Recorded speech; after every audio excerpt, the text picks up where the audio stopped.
Good morning and welcome everyone to Webinar Wednesdays from the Governor's Office of Planning and Research, or OPR. I'm Amy Miller, the Federal Grants Administrator for OPR, and we have an excellent presentation for you all today on evaluation and logic models, which is an important part of performance and accountability in federal grants. Here to present this topic is Karen Norris from Kanoko Consulting. But first, I'd like to say a few brief words about OPR.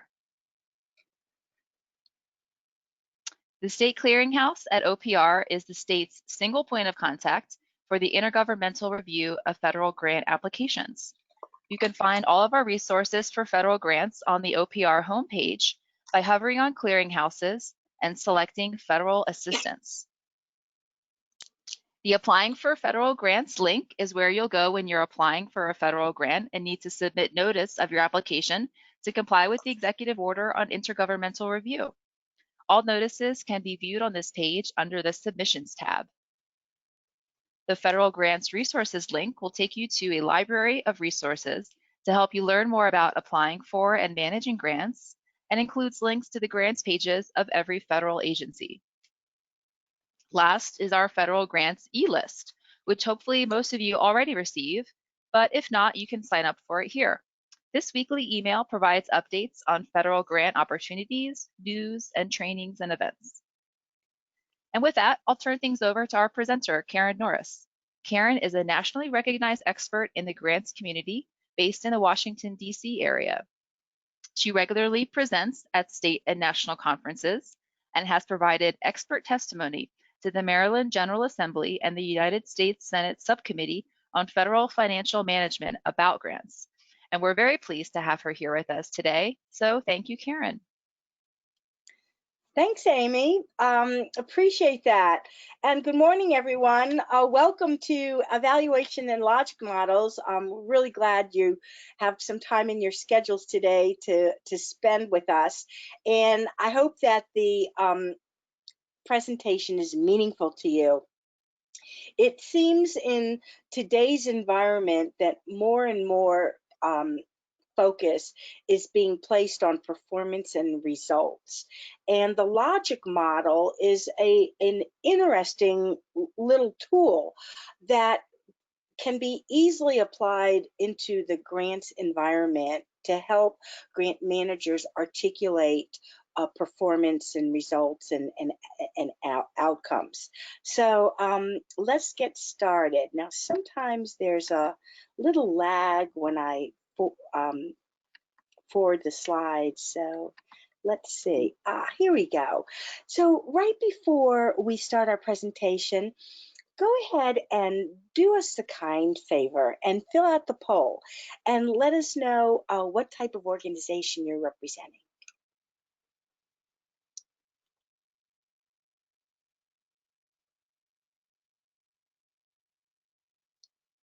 So great. So this is important. 40% of you are from state, county, local, or tribal governments, which is wonderful. 30% from higher education, and higher education typically has not only program grants, but research grants as well. And the logic model will work with both types of programs.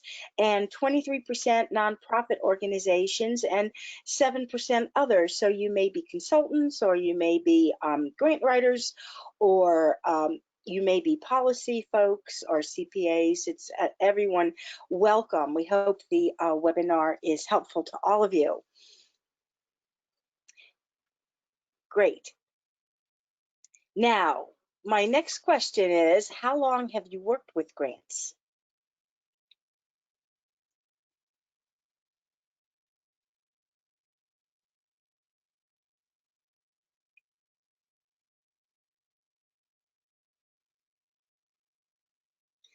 So 13%, 1 year or less. That's a lot.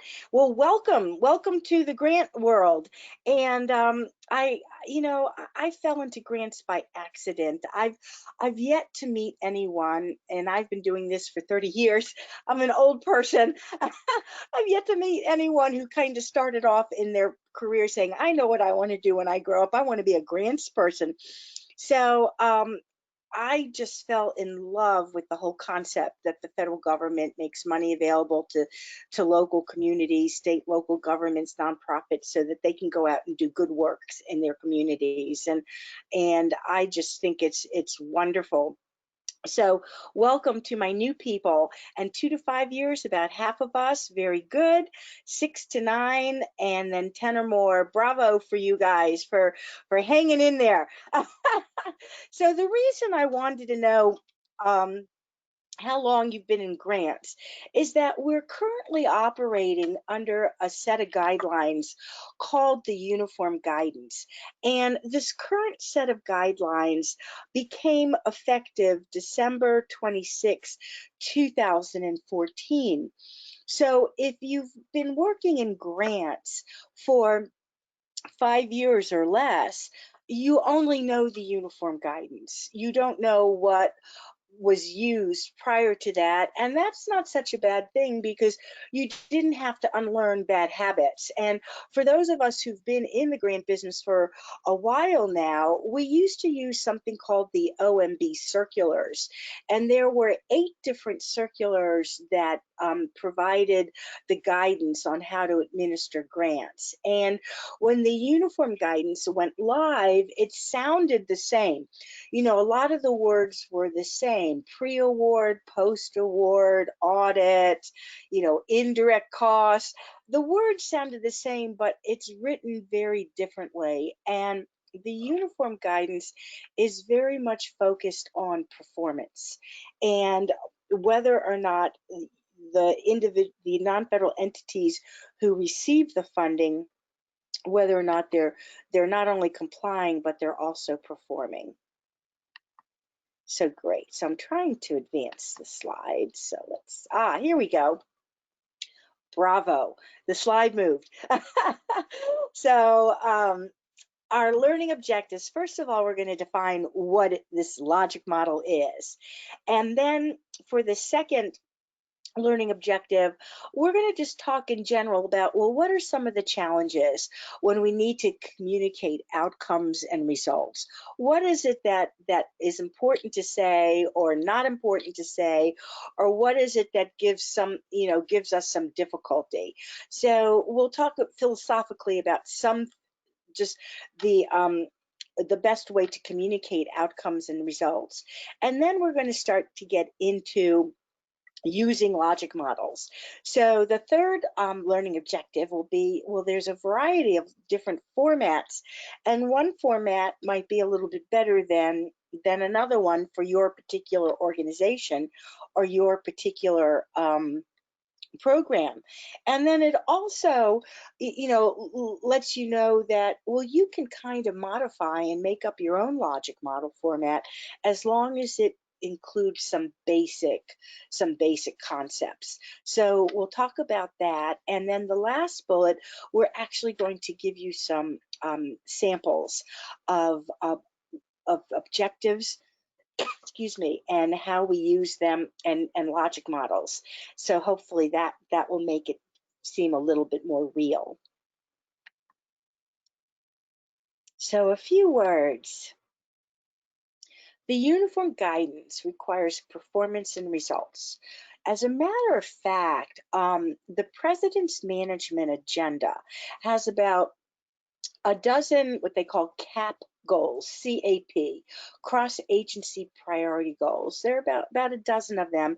And goal number 8 is specific to the grants community, and it's based on results-oriented outcomes for grants.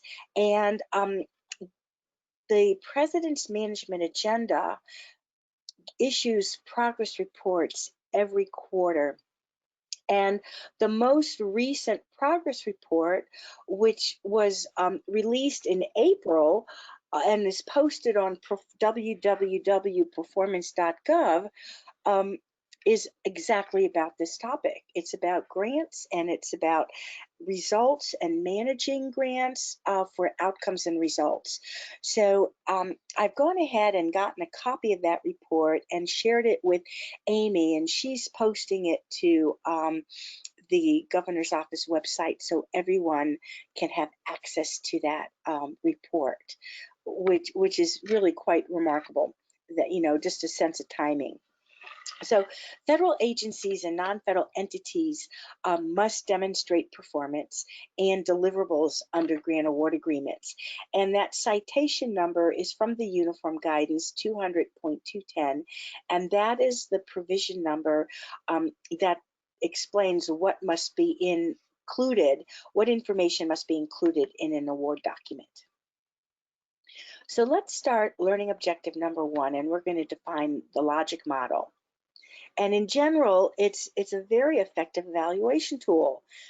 Now, it can be a component of an evaluation plan, or it could be the entire evaluation plan. It could be built around this logic model format. The greatest assets of this plan is that it demonstrates performance and results over time, and it also aligns program progress with the financial data. And under the Uniform Guidance, that's another requirement, is that grant managers must be able to tie their resources, the funding that they use, to the activities that they're performing under their program. So a logic model is a formatted, prescribed way to develop relationships among the activities you plan to do, the change you plan to achieve, and your program operating resources. So it's a format, and it shows causal data, causal relationships. If I receive this money, what will I have to show for it? So the format is usually in a chart or a table, and my preference is to use the table format, columns, tables with columns. It demonstrates cause-effect relationships, and here are the 4 basic components, no matter what kind of a visual display you use. You need to include your inputs or your resources, like the award amount, the funding that you receive from your award. Then with that funding, what activities are you going to do under the grant program? And then we have outputs and outcomes. And those are the 2 that are the most difficult to explain the difference. I mean, the money, the resources, kind of obvious. The activities that you're doing, that's kind of obvious. But just what is an output, and how is it different from an outcome? So we'll talk about that. So your endpoints or your resources are exactly what funding, personnel, equipment, what are you using? Do you have a computer lab, internet connectivity, whatever it is that you're using in order to implement the program, that would go into the inputs or resources column. And then your activities, well, what work, such as a training program that you might be delivering, what will accomplish the objectives. And again, in your proposal, you will have had objectives, or you would have made promises. If we receive the federal funding or federal via state funding, this is what we promise. This is what we plan to do with the money and what we hope to achieve. So now an output is a number. It's productivity. It's something that's produced, such as the number of your workshops, or the number of attendees, or the number of hours spent volunteering. Outputs are generally productivity data. And then outcomes is what the benefit or the change is, such as increased knowledge or results. So let's say you're driving down the road in your car, and you stop at a traffic light, and your car, all of a sudden you press on the brake and you hear this squeaking, and you go, uh-oh, my brakes are making a noise. Maybe they're wearing out. Maybe I need new brakes. I better take the car in to the shop before it gets worse, because I don't want the brakes to wear down, and then I've got a problem with my brake drum, and that's going to be even more expensive. So it does sound like I'm talking from experience.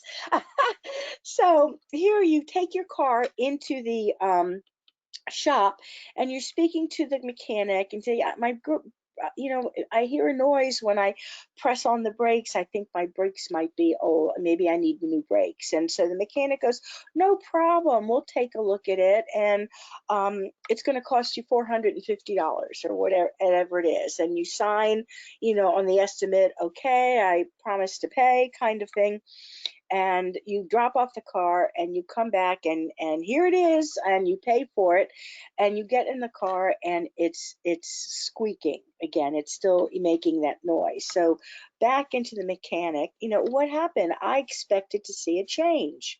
I expected to give you this money. I expected a benefit, my outcomes, right? Did you or didn't you fix the brakes? And the guy's going, "Well, we had two guys working on it, and it's $58 an hour, and they spent 4 hours, working on the brakes." And I said, "Yeah, but that's what you produce. That's your number of hours and the number of people working on it, and that's all fine and good. And I'm glad that they were working on it, but I still have the same problem. I don't have a change." So that's the difference between an output and an outcome. And a lot of people think that output is what you at the end result. We had so many workshops. We had 5 workshops and 30 people attended each workshop. So by the end of the program, by the end of the grant project, we will have trained 150 people.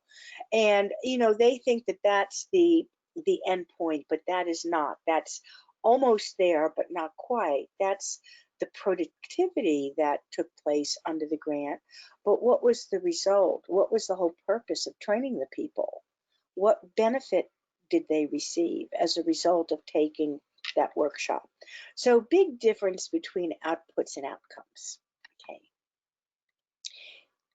We will have a question and answer period at the end of in case you want a little bit more clarification or you have a question.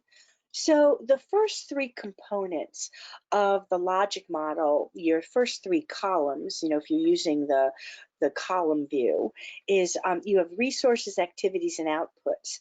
And these are used to achieve the results or to make change happen, the outcomes. So the 4th component, the outcome, is the change that resulted, the impact. And so there's your cause and effect.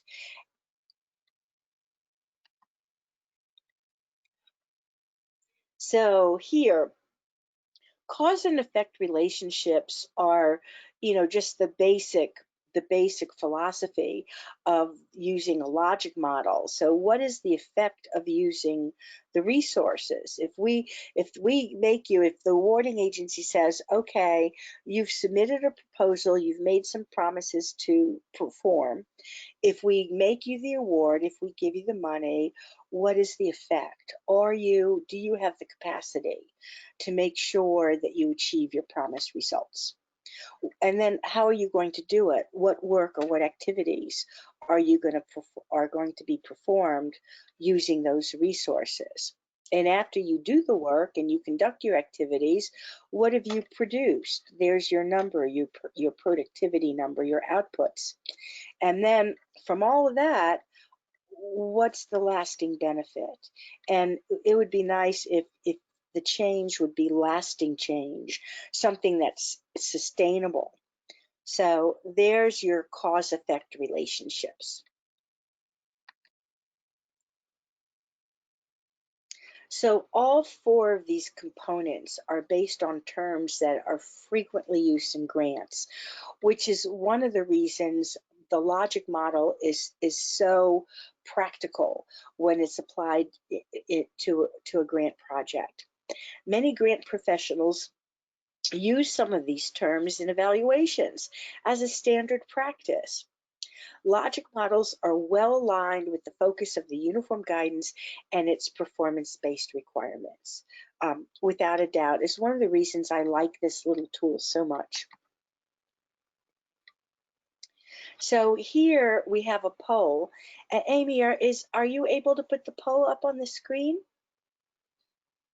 Dun, da, da, da. Yay, Amy. So please select one of the following. Now, please click through, select something, even if you're not sure. We wanted you to see the click-throughs so that we know you're watching. And so do logic models show cause-effect relationships, stop-go relationships, on-off? Well, look at you guys. Brilliant. 100% of you get it. It's cause and effect. Awesome. Yay.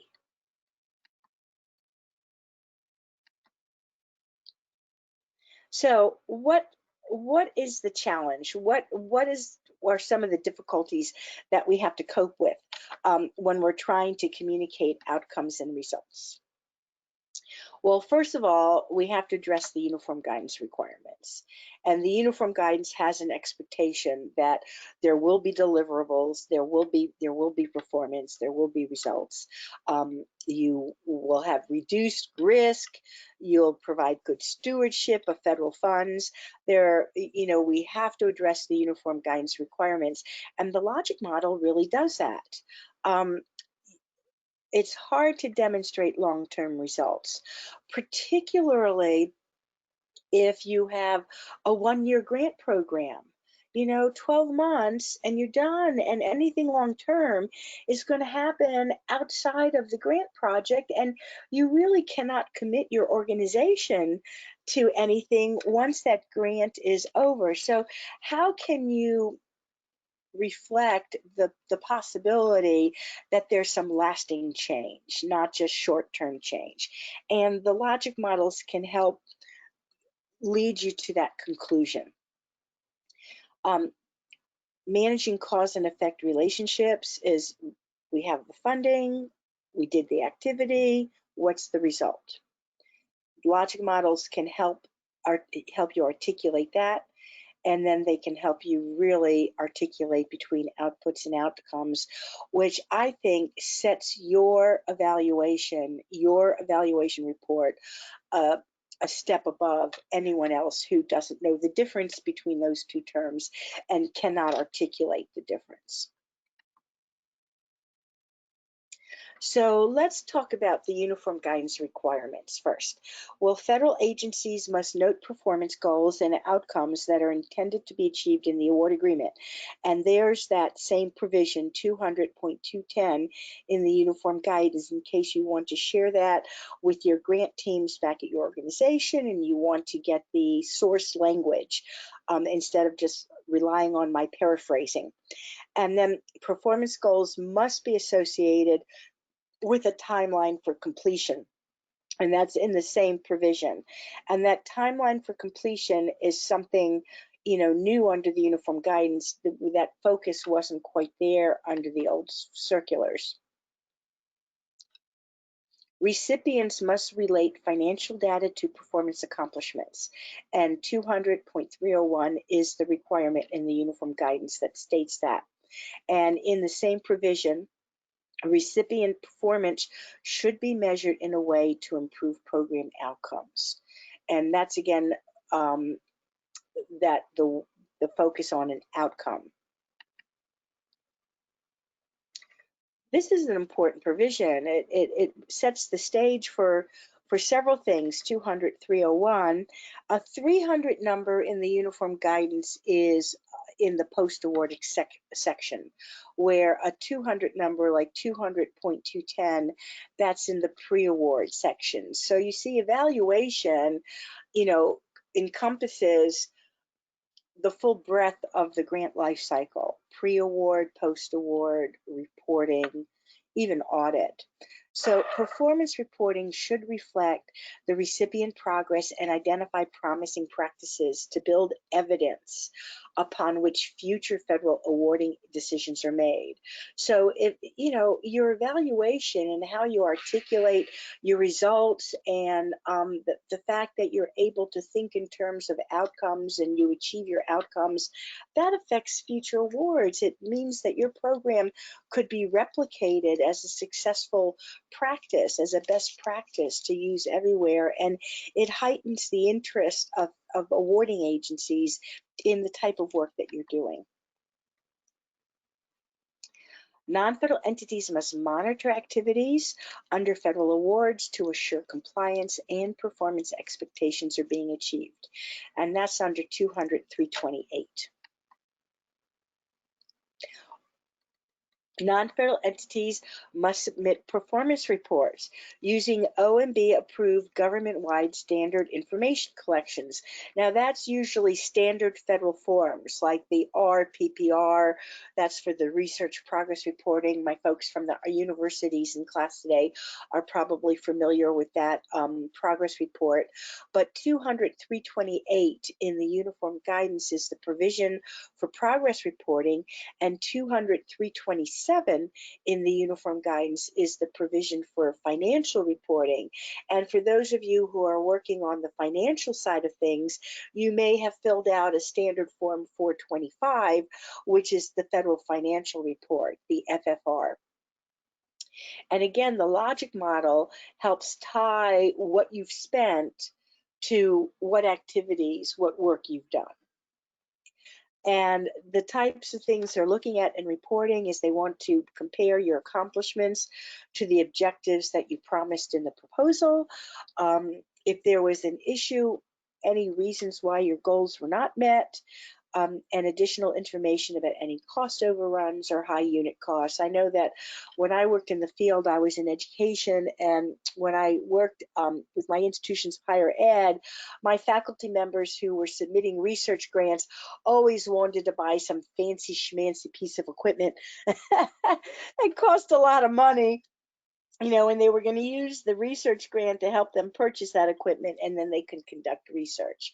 So we would always have to explain why we had a high unit cost for that particular research item. I mean, they wanted the flux capacitor, right? So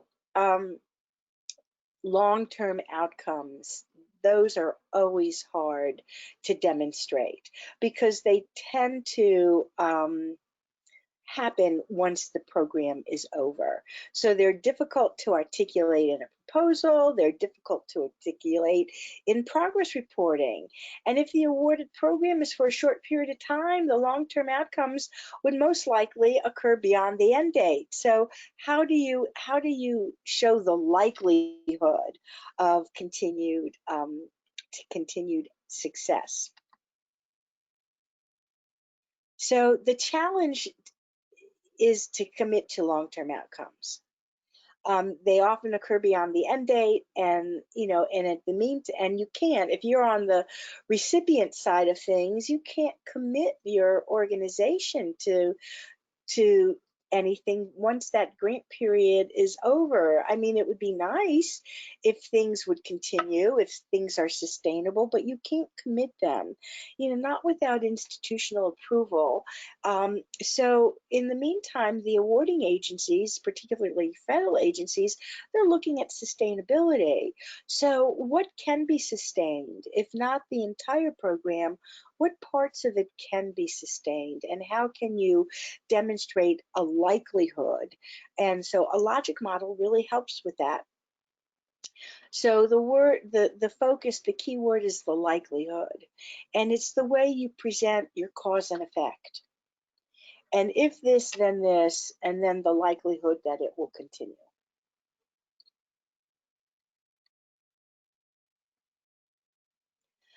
So managing cause and effect can be a bit of a challenge too. So you have financial managers and you have your program managers who are delivering mission. And the financial managers do a really great job monitoring the expenditures, the amount of funding that was spent, which is the resource column of your logic model.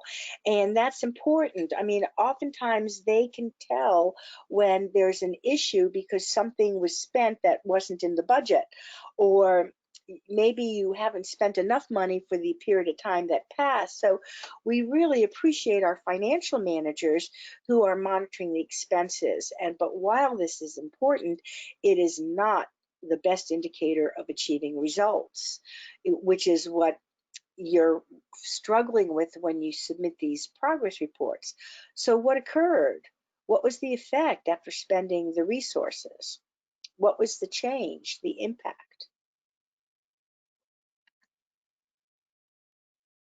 On the other hand, you have program managers, and they're going to monitor their activity. They're going to monitor the number of participants who have been served or the amount of hours logged in. So again, you've got all these activities, these production numbers. But production numbers provide an indication that something happened or was produced, but they do not reflect that needs were met or desired goals were achieved. The effect and the outcome, that's outputs.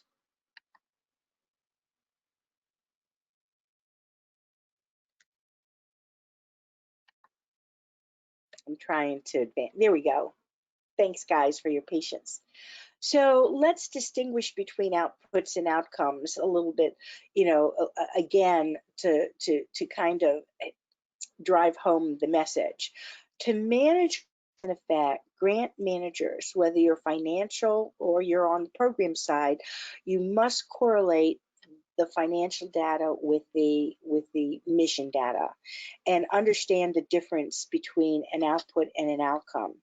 And again, an output is usually a measure such as the number of classes attended, the number of hours logged in as a volunteer, but an outcome, that's the gold standard, and that's your benefit, or that's the change that took place as a result of all that productivity and that hard work. And here was the example that I cited earlier. You have 30 participants in a workshop, and the grant was going to deliver 5 workshops, so you end up with 150 people who were trained. So here, many evaluations stop with outputs, and they miss the significance of the work effort, the outcome. What was the result or the change because of the training? How did these individuals who took the training, how did they change? Did they earn a credential? Were they eligible for an award? Were they now skilled in a particular machine language? Were they able to present a new curriculum? And what's the positive impact of all that?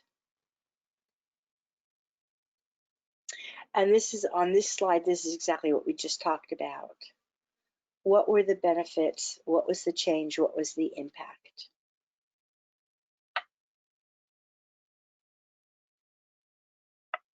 So here's another example. You have an athlete, and an output is the athlete had took X number of coaching sessions. So, but what would the outcome be? The outcome is, well, did those coaching sessions make a difference? How well did the athlete run? Is the athlete now faster?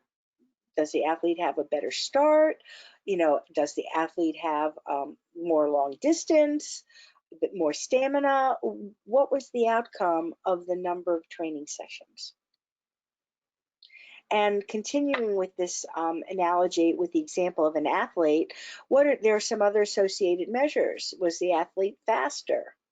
Did the athlete win more races? That kind of demonstrates that the athlete is running not only better than he ran before, but this athlete is running better than everybody else. So associated measures would support or provide additional evidence for the primary outcome, how well the athlete ran. Oh yeah, he's running well. Look at all these medals. Okay, so let's look at different logic model formats.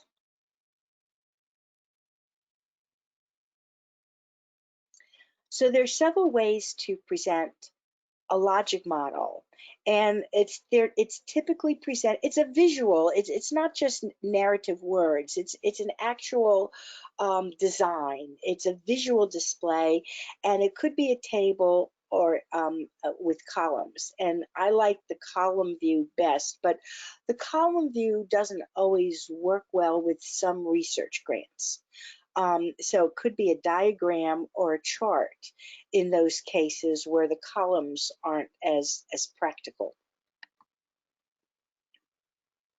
So again, the column format or even the chart format, the intent of whatever format you select is going to capture information as a progression from cause to effect.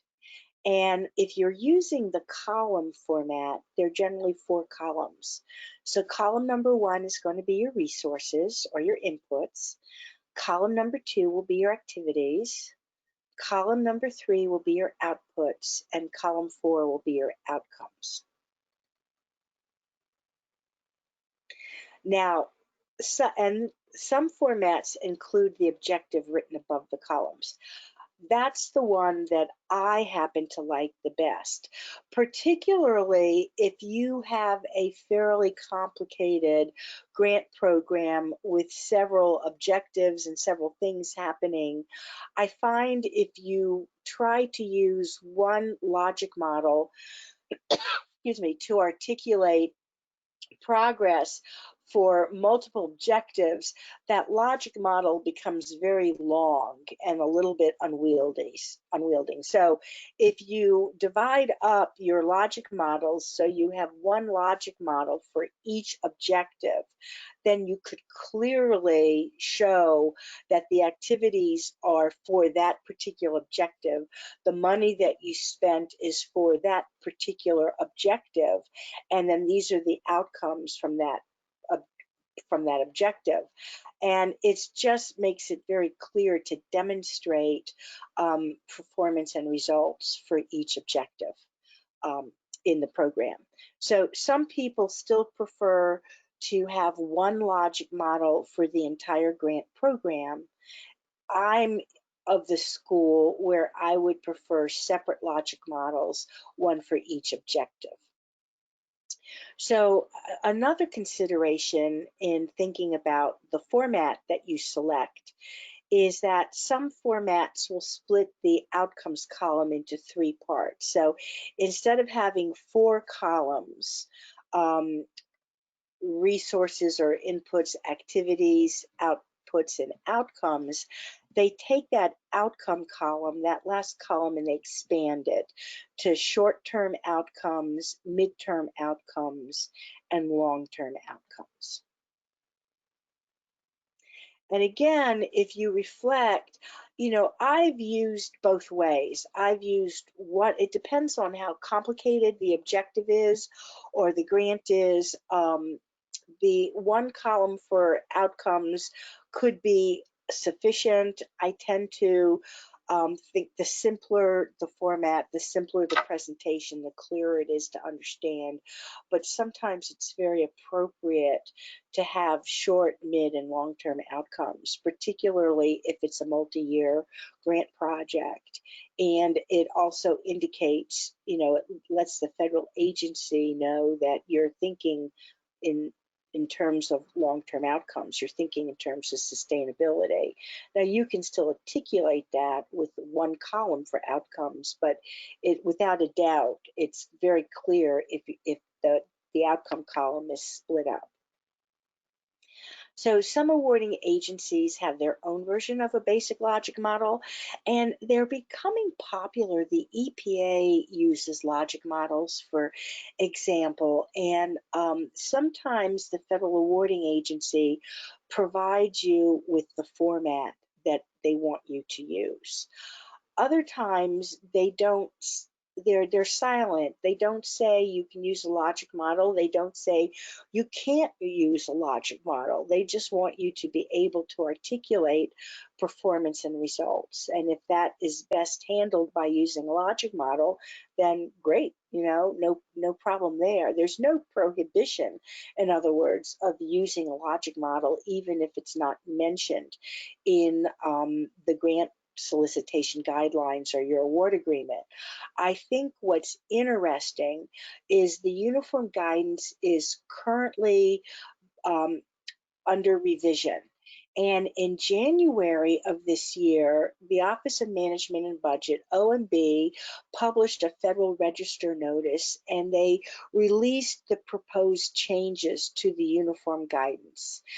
At the same time, President's management agenda on performance.gov under Cap Goal 8 for grants has published what they call a red line version of the proposed changes. So they have put a copy of the current version of the uniform guidance online with track changes on. I think that was very clever. I found that tool to be very, very helpful.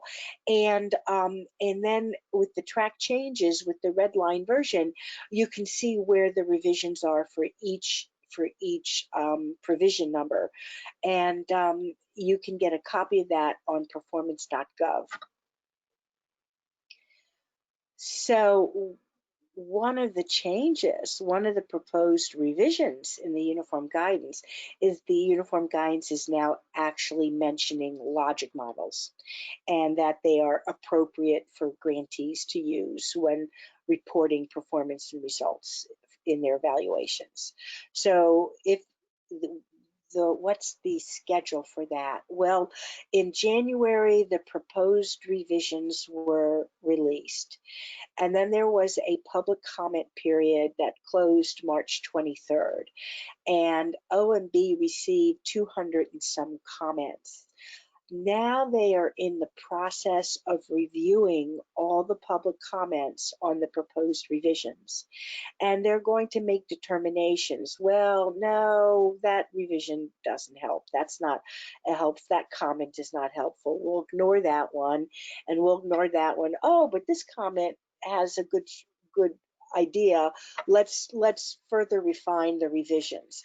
So they are in the process now of reviewing all the public comments that they received to determine whether they're going to revise the guidance further. And sometime this year, we expect them to publish a final rule in the Federal Register where the revisions will go live with the uniform guidance. Now, I have heard rumors that that's going to happen in August, but I will be happy if it happens by the end of December. You know, when they released the uniform guidance initially, you know, we were waiting and waiting and waiting for it, and OMB was saying, oh, we'll have it out before the end of the year. We'll have it out before the end of the year. And, you know, September, October, November, at what point is it going to come out before the end of the year? So they actually released it on December 26th. Now, that's the day after Christmas. Come on, like nobody's around. This was the biggest thing to come down the pike in the grant world in 30 years, and it was finally released December 26th. So if we get the final rule in August, that will be great, but I'm betting on December 26th of 2020. So we'll see. So in addition to having some federal awarding agencies that may have their own version of the basic logic model format, there are more and more funding agencies and non-federal entities that are using logic models. And the EPA refers to them, the Education Department refers to them, the CDC and HUD has referred to them. And in the private sector, the Kellogg Foundation and the United Way support and are proponents of logic models, and they have some interesting explanations and resources on their website. So it is becoming more and more popular of a tool. And if you were just to go after this webinar is over, if you were just to go and Google the term logic model, you would find a whole bunch of information about it. But hopefully, you know, I've provided for you here a good sampling of what you would find if you go research it on your own. So let's look at some of these different formats on the next few slides.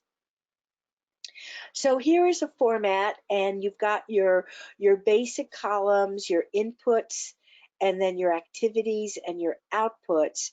And here, this one has taken the outcomes column and they've split it up into short, medium, and long-term outcomes. And they further defined it. A short-term outcome is going to take place within the life of the grant, usually 12 months. A medium-term outcome is we expect the following measurable changes within the next 1 to 3 years. And long-term is defined as within the next 3 to 7 years or more. That's how they defined it. So you can write the logic model. Let's say you have a 5-year grant. So you would have short-term outcomes for maybe year 1, 2, and 3, and then medium term would be year 3. Oh, someone is asking. Amy, is that anything that you need to No, sorry, address? that was the notification. No worries. Keep going. Okay, great. All right. I'm on the East Coast, so it's like, uh-oh, my poor people in California. So all right, so great. Um, so here, I think what's interesting, oh my goodness. So, well, let's hope it was something simple and nothing back, and Bakersfield will be okay.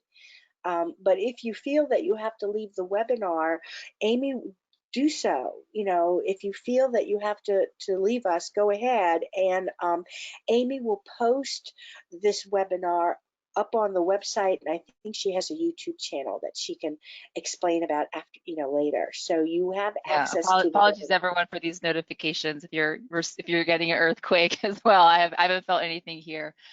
But it Okay. sounds like some places in California are getting hit by the earthquake. Yeah. Okay. Oh my goodness.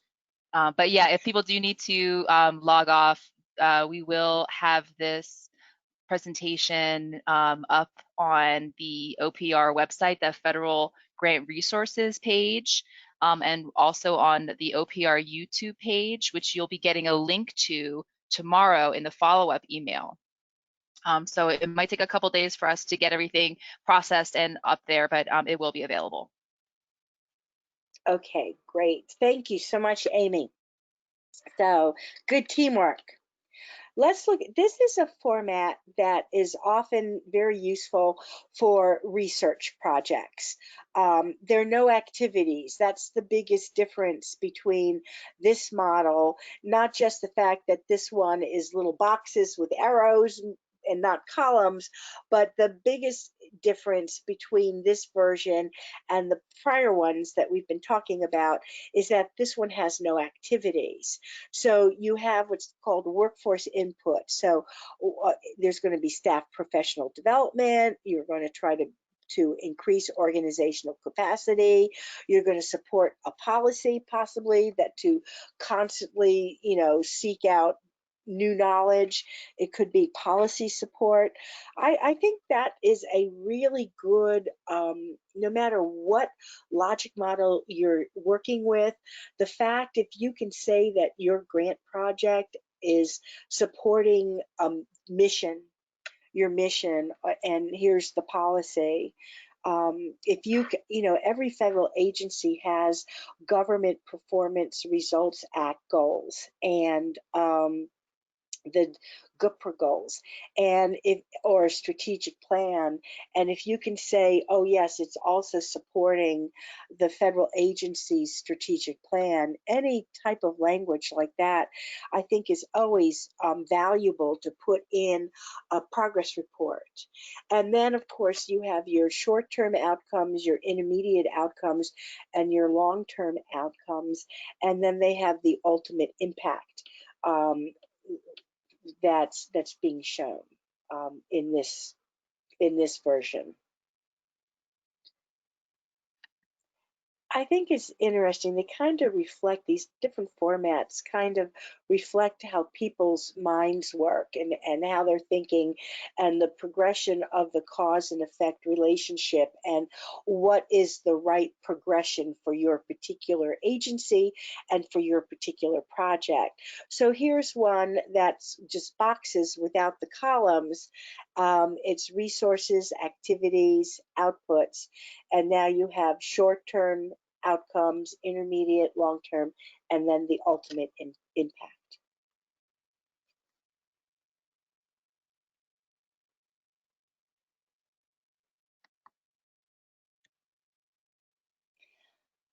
Here's a colorful model. This one's interesting because it starts with the problem. And that's similar to the one that I use, but I like having an objective. But what's the objective? Because you've promised these objectives in the proposal. But I think this is very interesting, and to say, well, this is the problem. This is why we submitted the grant to begin with, and to restate the problem there in the logic model. And then you have your inputs.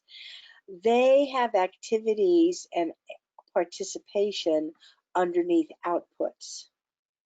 And then you have your outcomes or your impact, and that column is split between short-term, interim, and long-term. So you can see that there are key words that are, key concepts that are being used in each of these logic model formats, but there are this variety of formats so you're able to pick the format that would work best for your project. This is the one that I like to use, where you have your objective across the top, and then you have your basic 4 columns, your inputs, your activities, your outputs, and your outcomes.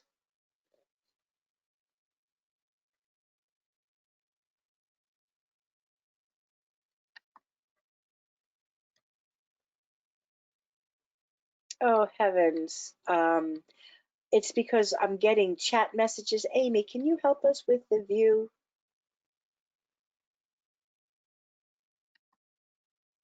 Uh-oh. Here we go. Thanks, Amy. Now, let's get to the hard work. A logic model, having a really nice format for your logic model is great, but if you do not know how to write measurable objectives, the logic model is not going to be as effective as you would hope it would be. So we're going to start off by talking about goals and objectives. And a goal would be something broad. Lofty goals, lofty language, broad language that's going to establish the overall direction of a program. For example, for health and human services, federal HHS, the federal department of HHS, they would have a goal to decrease health disparities nationally. So there's a very lofty goal. Broad language, that's the overall direction of that particular program. A goal is typically, as I said, broad statements of intent. So examples would be to improve academic achievement of students. Of course, that's what all educational agencies want to do. To reduce adverse environmental impacts of pollution. Again, to reduce health disparities in the United States, to reduce the number of deaths on the highway by mandating the use of seatbelts, for the front seats. So very lofty goals. The intent, we're going to save lives, reduce deaths, reduce disparities, improve achievement, reduce adverse impacts. Very lofty statements, broad statements of intent. And they're usually 2 statements. They usually start with the word to.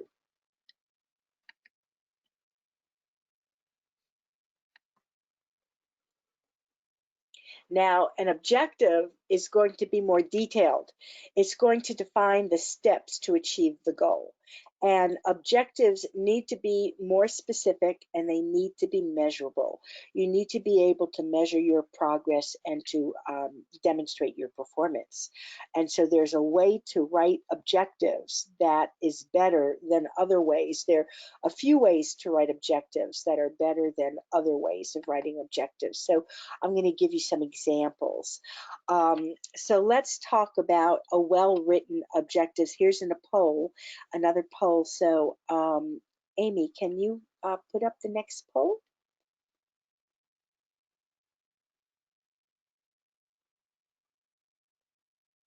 Yay. So select one, and again, don't worry, this is not an exam. You're not going to be graded on your answer, but we do want to show click-throughs. So go ahead and pick an answer that you feel would be best.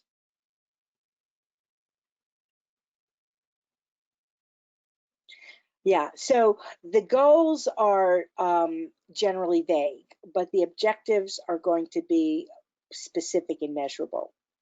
So good job, everybody.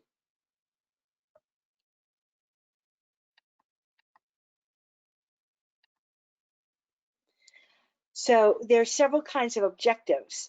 There's something called a SMART objective, and a lot of federal agencies refer to these SMART objectives. That's an acronym. They're process objectives and they're outcome objectives. So just looking at these words, you know, the SMART objective, you want to make sure whatever objective format you use, you want to produce an outcome. And the logic model is going to reflect that you got your outcome. So think in terms of outcomes.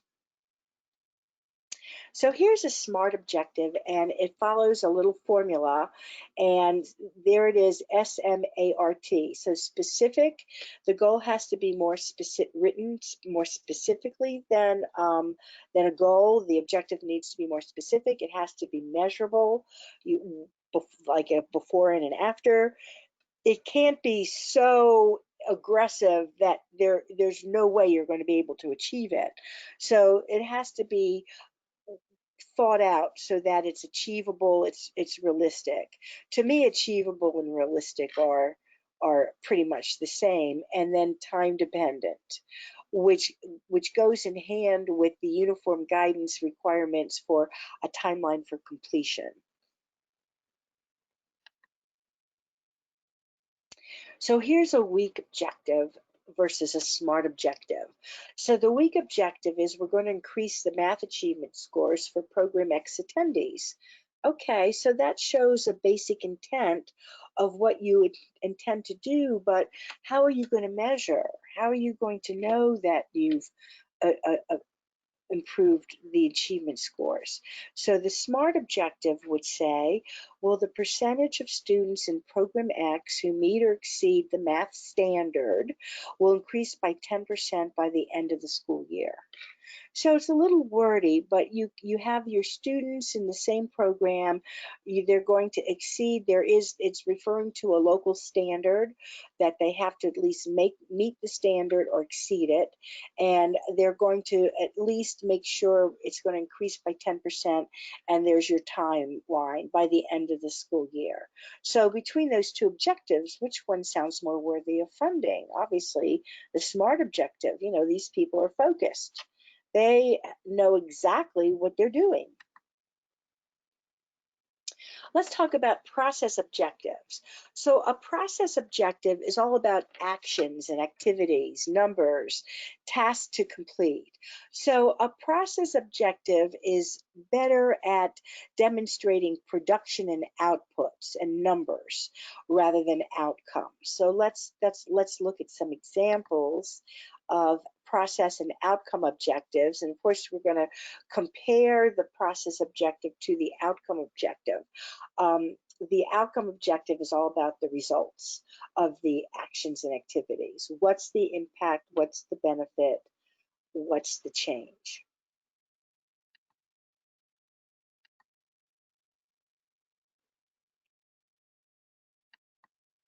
Please forgive the delay. Here we go. So here are some examples of a process objective versus an outcome objective. The process objective would say 85% of students, and right away you start, that's a specific number. That sounds pretty specific to me. You know, 85% of students will participate in at least one academic activity a week. Well, that's something you can measure, right? They're participating in one activity a week throughout the year, and there's your timeline. What's so bad about that? That one's pretty good, but it's going to measure the outputs. Now let's look at the outcome objective. It starts the same. 85% of students will participate in at least one academic activity a week throughout the year, thereby engaging in learning and increasing retention rates by 20% compared to students who do not participate in the program. So again, which one sounds more worthy and which one is easier to measure? You know, they're both kind of easy to measure because you've got 85% of students participating in, and they either are or they aren't participating in a weekly activity, and it's going to be measured throughout the school year. But the difference is what's the whole reason behind them participating in those academic activities? Why do you want them to participate in the academic activities? Well, we want them engaged in learning, and we want to increase retention rates. We don't want them to drop by 20%. So now we have some data that we can measure, and we're going to have comparative data. Students who are in the program compared to students who did not participate in the program, and where's the difference? So, excuse me, that the second one is obviously a lot more easier to measure, and it shows a reason for having them participate in the academic activity each week throughout the year. Why are they doing that?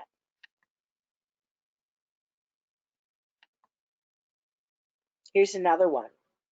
80% of Program X attendees will participate in at least 3 recreational programs a season. So again, not bad. You know, there are activities there. You've got a percentage of attendees. You're focused on recreational programs rather than academic programs, and you're doing it in per season. So, you know, a lot of good information is included in that objective, but let's look at the outcome objective. Starts the same, but adds a punch to it. So 80% of Program X attendees will participate in at least 3 recreational programs a season, promoting healthy behavior and making good choices, thereby improving healthcare data for 75% of participants. Yeah, we want them to lose weight. We want them to have healthy activities that they're engaged in during personal time. We want to see improved healthcare data.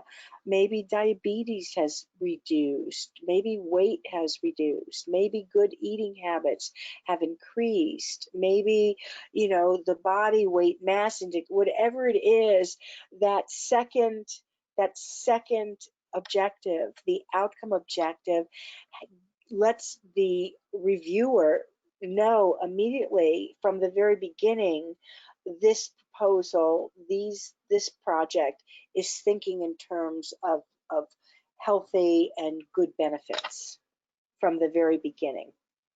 Much more worthy of funding and easier to measure and makes for better valuations. Here's another one. Here's your process objective.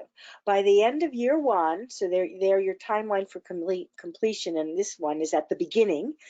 By the end of year 1, a minimum of 30 parents or guardians will participate in an extended day activity at the school. Okay, that's pretty good. But their outputs, its activities, its numbers, it's 30 parents and guardians, and they're going to participate in an extended day activity at the school. The outcome objective would say, by the end of year 1, a minimum of 30 parents or guardians will participate in an extended day activity at the school. Why? To enable them to develop their own skills and better help their children with homework, as evidenced by pre and post surveys. So there we have it. You're going to ask them how they feel about being able to help their students, and do they understand the math? Do they understand the language? Maybe they're immigrants, you're going to give them a pre and a post survey. And by looking at the pre-survey, you would better know what kind of activities to present to them so that you can address where the parent feels they're weakened. So, process objectives measure outputs and assume that benefits and change will take place. Not bad, but you can do better. Outcome objectives measure outcomes, which is in the name of the objective, and they actually document that the benefits or change will take place. So here's some more examples. With that thought in mind, here's number one, your process objective. We will hold a conference in the spring offering a session on grant writing attended by 50 staff. Okay, great. So you're assuming that staff needs to have increased skills, that they are interested in grant writing and they want to pursue grants to support their programs. And if they take this workshop, you're going to assume that they're going to learn something. So here, the second one says 75% of staff attending the grant writing session in the spring will demonstrate an increase in knowledge of strategies for writing based on pre and post assessments. So now you know how many are actually attending and you've got the timeline, but you're actually going to be able to document increased skills and increased learning.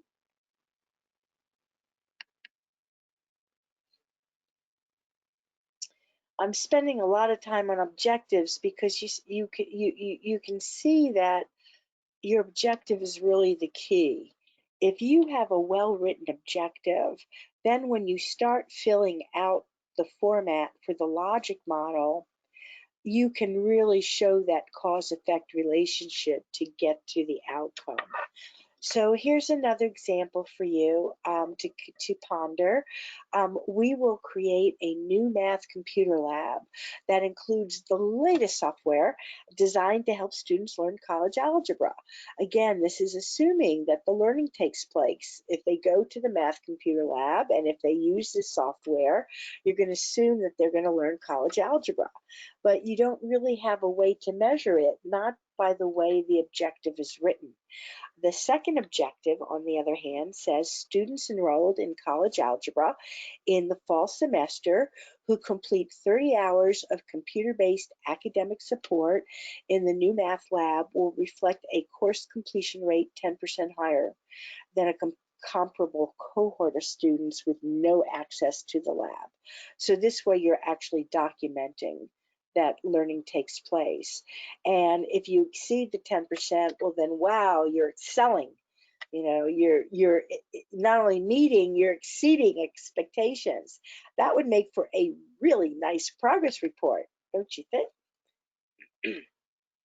So here, let's use the logic model format and try to put some of this into giving you examples based on the format. So here, if we would have the objective across the top, this would be an example for something to do with workforce development. So quickly skip over to the outcome column, which would be your change of impact, and you would look at some of the possibilities that I've put in the outcome column. You would write that objective that would lead you to whichever one of those outcomes you like, or maybe according to your workforce development grant, you would have other outcomes that you're looking for. But you want to make sure that the objective is going to lead you to the outcome column. So now the input column would be the funding, your personnel who's involved, how many classrooms. If it's workforce development, there's probably some training. What types of instructional materials are you using? And then your activities are going to be, well, you're going to have workshops, and you're going to have 5 workshops, and they're going to be 30 people in each workshop. So your production numbers, well, you're going to end up with 150 trained. Okay, that's good. That's a lot of work that's taken place. But what's the point? What is the point of their being trained? So they're eligible to work, or they've earned a required credential and they gained employment, or 105 remained employed after that should be 3 years. There's a typo there, sorry, after 3 years. And you can get as evidence through HR records or something, you know.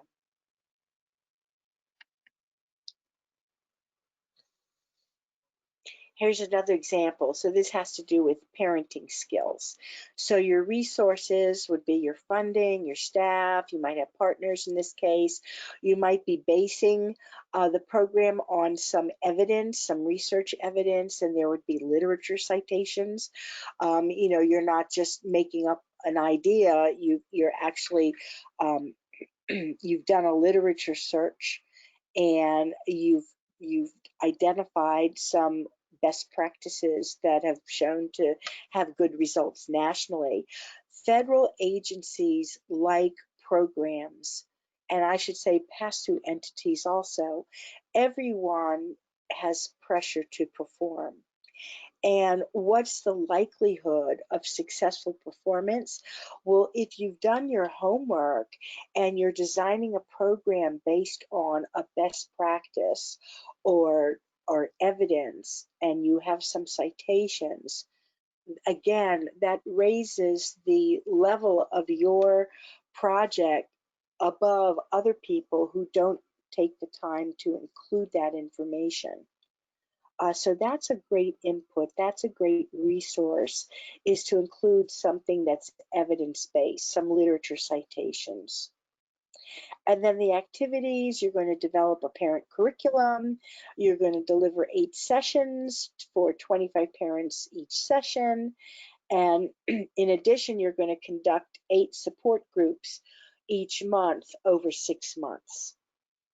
So these parents will be able to meet and talk to each other about their experiences and again, and to share stories.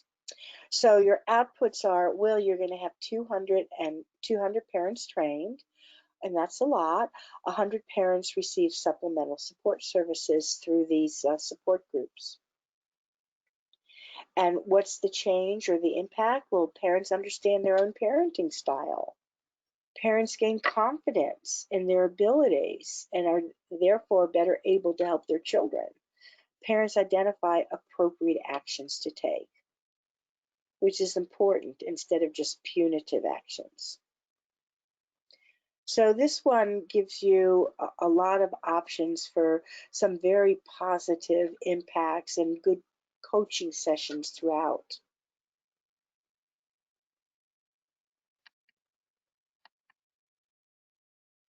So here's one that's, oh, we went forward. Let's see if we can go backwards. Yay. So here's one about access to health information. So it's access to information, informational services. We're dealing with maybe the internet, a website, brochures. So the resources would be funding and staff. You might have expert partners. You might, again, here's your research evidence. You want to make sure that the information you're going to communicate is based on sound practice. You'll have a curriculum, you're going to have equipment, and you're going to need the internet. And then your activities are you're going to conduct workshops and meetings to come up with the best messages. You're going to provide access to digital resources, and then you're going to work with the media and the press to perform public outreach so people know, oh, there's a new website that I can go to for good information. And then your production numbers, your outputs, you're going to have an improved, the county's website is going to be improved. You're going to have 500 individuals trained, and then you're going to have a media campaign which supports your public outreach. And the change or the impact, your outcome, is going to be improved public's ability to find and use health information, improve decision making about diet and health or safety or COVID-19, social distancing, whatever it is. This type of a logic model, this type of informational could um, objective could work well in a number of different grants.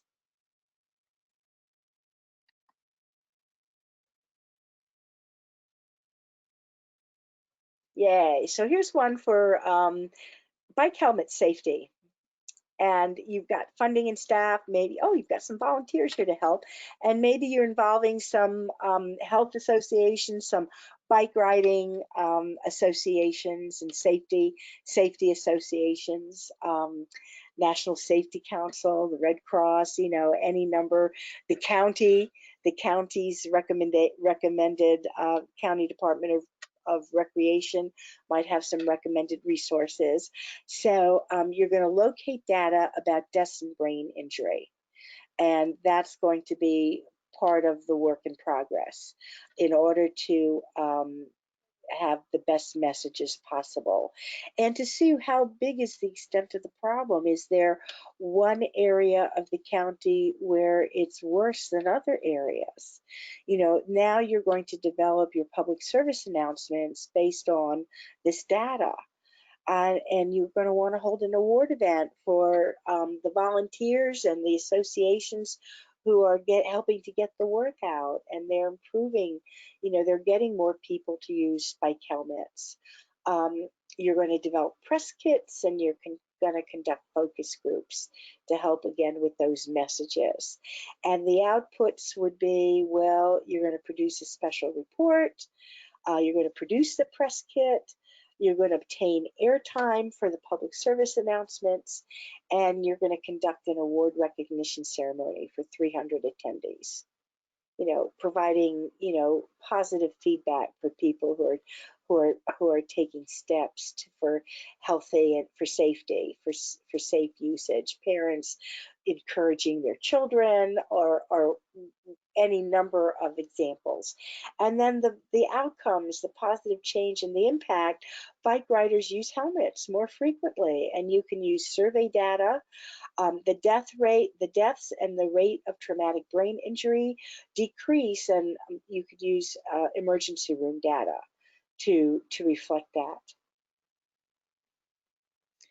So just think of the conversation and the thought processes that can happen when you have a well-written objective and you have a very organized method of presenting what's happening in your grant program.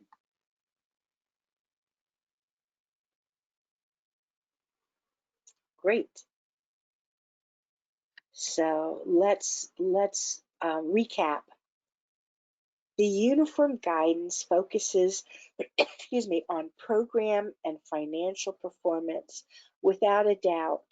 And the revisions of the uniform guidance are going to increase that language. They're going to have even more language about performance and results. And the president's management agenda, as evidenced by its most recent report, is very much focused on management of performance and results. And everyone needs to comply with federal regulations, but they're raising the bar. Not only must you comply, you also must perform.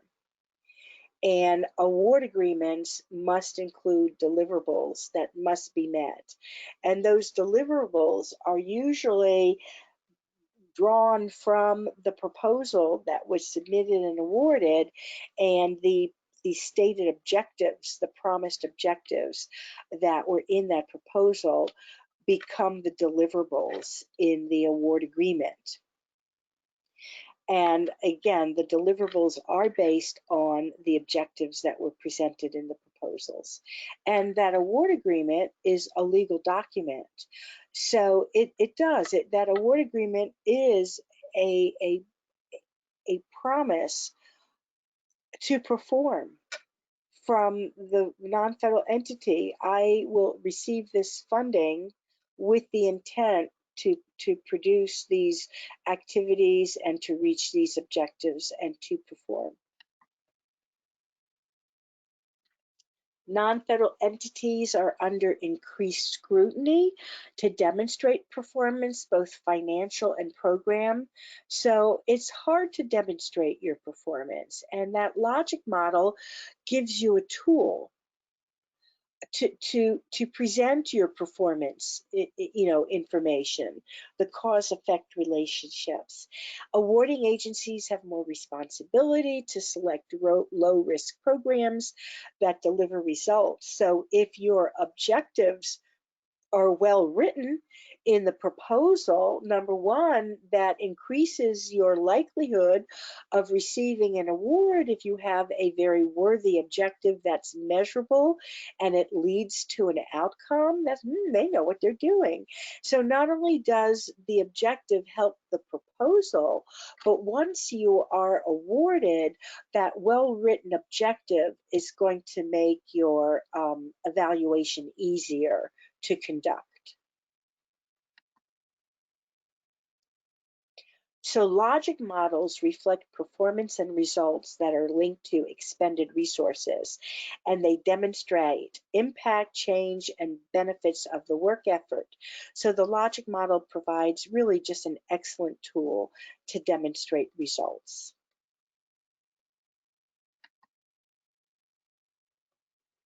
Any questions? Hey, yes, we do have a few unanswered questions here. So, and you might have touched on some of these in the presentation, but sorry, let me just go back. So here it says outcomes, such as reduced pedestrian deaths, are so often a result of multiple factors or a length of time longer than the grant period. Thoughts on how to address this? Right. Well, you need to make sure that you have your objectives, choose your objectives wisely. And you might have, let's say, an overall goal to reduce pedestrian deaths. And under that goal of reducing pedestrian deaths, you have three different objectives. Pedestrians that don't cross at the corners, they're crossing from outside of the crosswalk. Pedestrians that motorists who don't attend to right away or who run red lights, or you would divide it up for your multiple reasons and make each objective clean. So you are addressing one piece of the puzzle at a time. And then what you want to do is you want to work toward an outcome to change human behavior, which is really hard to do. But if you can get some of that articulated in that logic model, then you would have your short-term goals, and then you could anticipate. We will continue to the website. We will improve messages on the website, and the website will continue beyond termination of the grant period. We have partnerships with the media outlets for free public service announcements, and they will continue to publish these public service announcements beyond termination of the grant period. So those are ways, and you could have a partner, they're partners with us, and we have a partner agreement. Well, they will agree to do this, this, and this. So hopefully that gives you some thoughts. Is there Here's another question? Yeah, here's Okay. another great question. Is it ever required that a single activity is linked to outputs/outcomes specific to that activity? Or is it okay where multiple activities yield multiple outputs and outcomes under a single objective? Either one will work, and either one can be presented in the logic model. Just present them on different lines. But either one will work. Okay, great. But And if there's any yeah, other questions, people can fill those in the questions tab, and we can answer those. But I think that looks like all of the questions for now. great. So let's continue. The view on my, let's see. So I would just like to remind you that this presentation is intended to provide general information, and it doesn't constitute legal or financial advice. In those cases, consult with your legal and financial advisors. However, I sincerely and truly hope that the information helps provide some insights as you further pursue your work in the grants community. And this webinar was prepared for the Governor's Office of Planning and Research for the state of California.